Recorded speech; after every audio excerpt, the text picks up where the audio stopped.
రాష్ట్రంలో కాంగ్రెస్ సత్తా చాటేందుకు నిర్వహించనున్న జనగర్జన బహిరంగ సభకు ఖమ్మం ముస్తాబైంది. ఎటు చూసినా నగరం చుట్టూరా కాంగ్రెస్ జెండాలు, హోర్డింగ్లు,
జనగర్జన బహిరంగ సభకు ఖమ్మం ముస్తాబైంది. ఎటు చూసినా నగరం చుట్టూరా కాంగ్రెస్ జెండాలు, హోర్డింగ్లు, భారీ ఫ్లెక్సీలతో కాంగ్రెస్ లో సరికొత్త సందడి సంతరించుకుంది. ఇక కాంగ్రెస్ అగ్రనేత రాహుల్ గాంధీ ముఖ్య అతిథిగా హాజరు కానున్న ఈ బహిరంగ సభకు అత్యంత ప్రతిష్టాత్మకంగా తీసుకున్న కాంగ్రెస్ పార్టీ భారీగా జన సమీకరణతో సత్తా చాటాలని యోచిస్తుంది. ఇక ఖమ్మంలోని ఎస్ఆర్ గార్డెన్ సమీపంలోని ఖాళీ స్థలంలో నిర్వహిస్తున్న ఈ బహిరంగ సభకు రాహుల్ గాంధీ హాజరు కానున్నారు. దీనిపై మరింత సమాచారాన్ని మా ప్రతినిధి నవీన్ లైవ్ ద్వారా అందిస్తారు. నవీన్, చెప్పండి, ప్రస్తుతం ఖమ్మంలో జనగర్జన సభ నేపథ్యంలో అక్కడ ఇప్పటిదాకా జనాలు చేరుకున్నారా? అక్కడ తాజా అప్డేట్స్ ఏంటి? థ్యాంక్ యూ వినలా. ఏదైతే ఖమ్మం వేదికగా ఈ రోజు సాయంత్రం 4 గంటలకు ప్రారంభం కాబోతున్నటువంటి తెలంగాణ జనగర్జన సభ అయితే ఈ యొక్క అంటే ముఖ్య అతిథిగా రాహుల్ గాంధీ పాల్గొనబోతున్నటువంటి ఈ యొక్క సభనైతే ఇటు కాంగ్రెస్ పార్టీ శ్రేణులు కావచ్చు, అదేవిధంగా పొంగులేటి వర్గం అయితే అంటే చాలా మంచి ఏర్పాట్లు చేసినట్లుగా కూడా చూడవచ్చు. ముఖ్యంగా మనం చూసుకుంటే ఈ యొక్క సభను చూసుకుంటే ఏదైతే ఏఐసిసి అధ్యక్షులు రాహుల్ గాంధీ వస్తున్న నేపథ్యంలో చాలా పెద్ద వేదికను కూడా ఏర్పాటు చేసినట్టుగా కూడా చూడవచ్చు. అదేవిధంగా సుమారు 4 లక్షల మంది తోటి ఈ యొక్క తెలంగాణలోనే అంటే భారీ సభ వచ్చే ఎన్నికలను ఉద్దేశించి ఇక్కడ నుంచే నగారం మోగించడానికి కాంగ్రెస్ శ్రేణులు సిద్ధమవుతున్నట్లుగా కూడా చూడొచ్చు. మనం ముఖ్యంగా చూసుకుంటే ఏదైతే ఖమ్మంలోని ఎస్ఆర్ గార్డెన్స్ అంటే ఎస్ఆర్ గార్డెన్స్ సమీపంలో ఉన్నటువంటి పొంగులేటి శ్రీనివాస్ రెడ్డి సొంత స్థలంలో అంటే సుమారు 100 ఎకరాలలో కూడా ఈ యొక్క ఏర్పాట్లు భారీగా చేసినట్లుగా కూడా చూడొచ్చు. అంటే ఈ యొక్క సభతోటి ఖమ్మం నగరం చుట్టూ ఖమ్మం నగరం అంతా కూడా ఫ్లెక్సీలు హోర్డింగ్లతోటి అదేవిధంగా కాంగ్రెస్ జెండాలతో అయితే నిండిపోయిందని చూడొచ్చు. అదేవిధంగా ఇప్పుడు ఈ సభా ప్రాంగణం మొత్తం కూడా కాంగ్రెస్ జెండాలు రెపరెపలాడటం చూడొచ్చు. అంటే ముఖ్యంగా మనం చూసుకుంటే ఈ విజువల్స్ చూసుకుంటే ఏదైతే ఈ యొక్క సభా వేదిక చూసుకుంటే సభా వేదికపై అంటే ఏదైతే కాంగ్రెస్ రాష్ట్ర నాయకులు అదేవిధంగా జాతీయ నాయకులు అందరూ కూడా ఒక్కొక్కరు అంటే ఈ రోజు సాయంత్రం 4ంటికి ప్రారంభం కాబోతున్నటువంటి ఈ సభ అంటే ఏ విధంగా ఏర్పాట్లు ఉన్నాయనే పరిశీలించడానికి అయితే వస్తున్న పరిస్థితి కూడా ఉంది. అంటే కొద్దిసేపటి క్రితం రేణుకా చౌదరి కూడా అంటే ఇప్పుడు స్టేజ్ మీద రేణుకా చౌదరి గారు ఉన్నట్టు కూడా మనం గమనించవచ్చు. అదే విధంగా సుమారు అంటే 4 లక్షల మంది వస్తున్నారు అని చెప్పి వారు ఏర్పాట్లు కూడా అదే విధంగా చేసినట్లుగా కూడా చూడొచ్చు. అయితే మనం ముఖ్యంగా మనం చూసుకుంటే ఏదైతే ఇటు కాంగ్రెస్ పార్టీ అదే విధంగా పొంగులేటి శ్రీనివాస్ రెడ్డి వర్గం అయితే అత్యంత ప్రతిష్టాత్మకంగా తీసుకొని తలపెట్టినటువంటి ఈ యొక్క సభనైతే ఏ విధంగా అంటే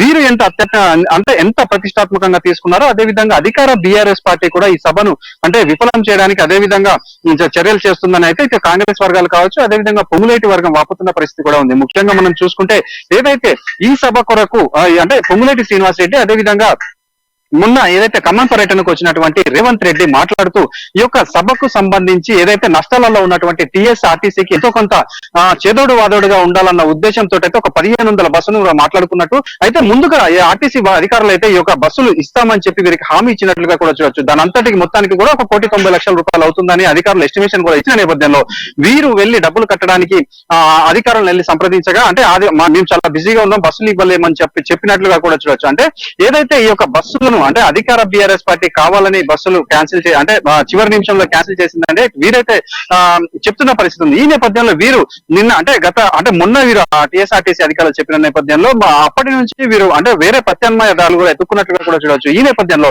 ఆంధ్ర నుంచి బస్సులు కూడా తీసుకొచ్చే ప్రయత్నాలు కూడా చేసినట్లుగా కూడా వారి సన్నిహితులు అయితే చెప్పినట్టుగా కూడా చూడవచ్చు. అయితే కొన్ని అనివార్య కారణాల వలన ఆంధ్ర బస్సులు కూడా ఇక్కడికి చేరుకునే పరిస్థితి లేకపోవడంతో వీరు చేసేది అంటే చివరి నిమిషంలో ఏదో విధంగా అంటే ఉమ్మడి ఖమ్మం జిల్లా వ్యాప్తంగా జనాలు అయితే అంటే ఈ యొక్క సభకు రావడానికి అయితే నవీన్ ఒక పక్క బీఆర్ఎస్ సర్కారు ఖమ్మం ఏదైతే సభ ఉందో దాన్ని ఫెయిల్ చేయడానికి విశ్వ ప్రయత్నాలు చేస్తుంది, అలాగే జనాలు రాకుండా అడ్డుకుంటుంది అని చెప్పి మనకు తెలుస్తుంది. ఈ నేపథ్యంలో మరి కాంగ్రెస్ ఏం చేయబోతుంది, మరి జనాల్ని ఎలా సమీకరిస్తుంది, అప్డేట్స్ ఏంటి? ఏదైతే ఇప్పుడు ఆ బస్సులు క్యాన్సిల్ అయిన పొద్దులో డీసీఎం వ్యాన్లతోటైనా కూడా వీరు ఈ యొక్క జనాలను అయితే ఈ యొక్క సభకి తరలించే ప్రయత్నం చేశారు. అయితే దానిని కూడా విఫలయత్నం చేసేయడానికి అయితే ఈ యొక్క ఉమ్మడి ఖమ్మం జిల్లా వ్యాప్తంగా కూడా చెక్ పోస్టులు ఏర్పాటు చేసి చెక్ పోస్టులలో కూడా ఈ వ్యాన్లను ఈ యొక్క వెహికల్స్ ను ఆపేసిన పరిస్థితి కూడా ఉంది. కొద్దిసేపటి ఏదైతే ఈ రోజు ఉదయం పొంగులేటి శ్రీనివాస్ రెడ్డి విలేకరుల సమావేశం కూడా ఏర్పాటు చేసి ఈ విధంగా అధికార బీఆర్ఎస్ పార్టీ ఈ యొక్క సభను సక్సెస్ చేయకుండా విఫలయత్నం చేస్తుందని ఇది అంటే హేయమైన చర్యగా అయితే ఆయన చెప్పినట్లుగా ఆయన బాధను వ్యక్తపరిచినట్లుగా కూడా చూడొచ్చు. అదే విధంగా ఏదైతే చెక్ పోస్టులలో ఈ వాహనాలు లేపారో అక్కడికి తను వెళ్తానని వెళ్లి అధికారులతో మాట్లాడి ఆ వాహనాలను పంపించే ప్రయత్నం చేస్తానని కూడా పొంగులేటి శ్రీనివాస్ చెప్పిన పరిస్థితి కూడా ఉంది. అంటే ఇప్పుడు ఈ ఉమ్మడి ఖమ్మం జిల్లాలలో అంటే ఏదైతే అంటే తెలంగాణలో ఇంకో 4 నెలల్లో అయితే ఈ ఎన్నికలు ఉన్న నేపథ్యంలో ఇదే వేదికగా వీరైతే ఎన్నికల శమరశంఖాన్ని పూరించాలని భావిస్తున్నట్లుగా కూడా చూడొచ్చు. అంటే ఈ యొక్క ఉమ్మడి ఖమ్మం జిల్లాలలో ఏదైతే గత 2 ఎన్నికలలో కూడా పోటీ చేసినటువంటి కాంగ్రెస్ అభ్యర్థులు అంటే మెజార్టీ స్థానాలలో కూడా గెలిచిన పరిస్థితి ఉంది. కానీ అనంతరం జరిగినటువంటి సమీకరణల నేపథ్యంలో వారందరూ కూడా అధికార బీఆర్ఎస్ పార్టీలోకి వెళ్లిన నేపథ్యంలో ఇటు క్యాడర్ అయితే నిస్తేజంలో ఉన్నట్లుగా కూడా చూడొచ్చు. అయితే ఇప్పుడు పొంగులేటి శ్రీనివాస్ రెడ్డి కాంగ్రెస్ పార్టీలో జాయిన్ కావడం అదే విధంగా కర్ణాటక ఎన్నికలలో కాంగ్రెస్ పార్టీ విజయదుంపిక అంటే మోగించిన నేపథ్యంలో ఇటు కార్యకర్తలలో అయితే ఒక విశ్వాసం నిండిందని కూడా చూడవచ్చు.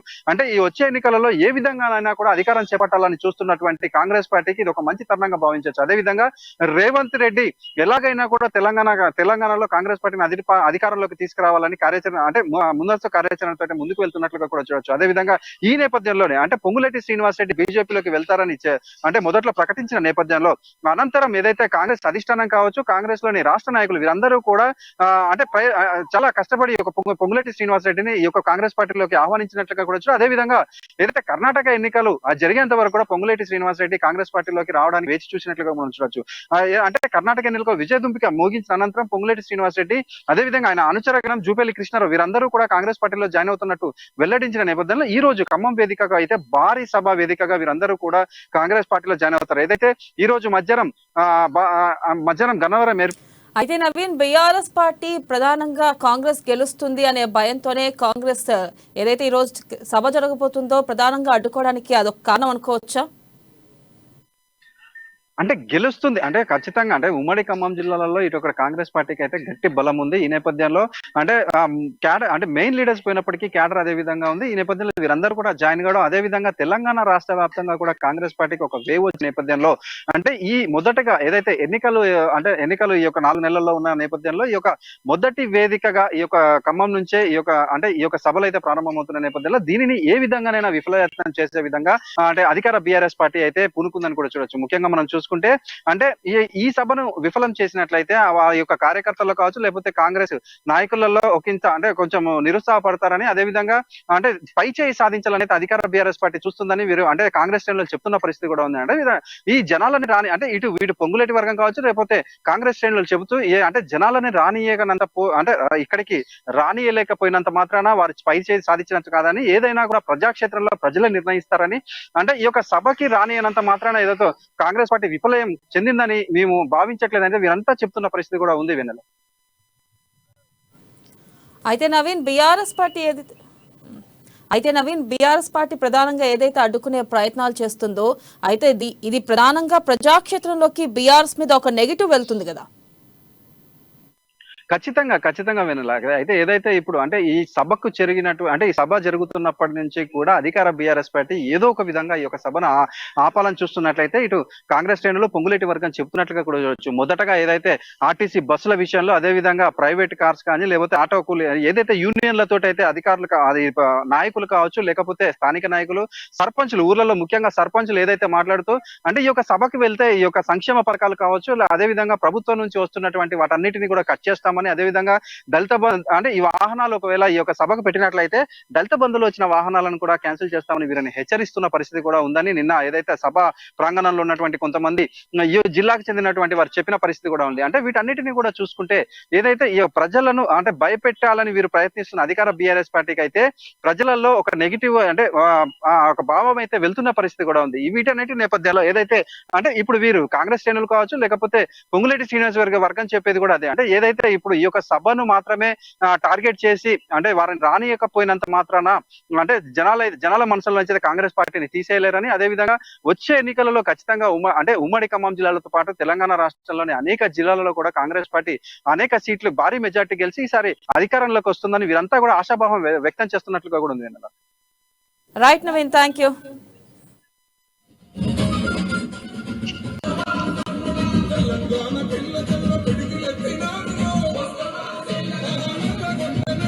పైన ఇంకా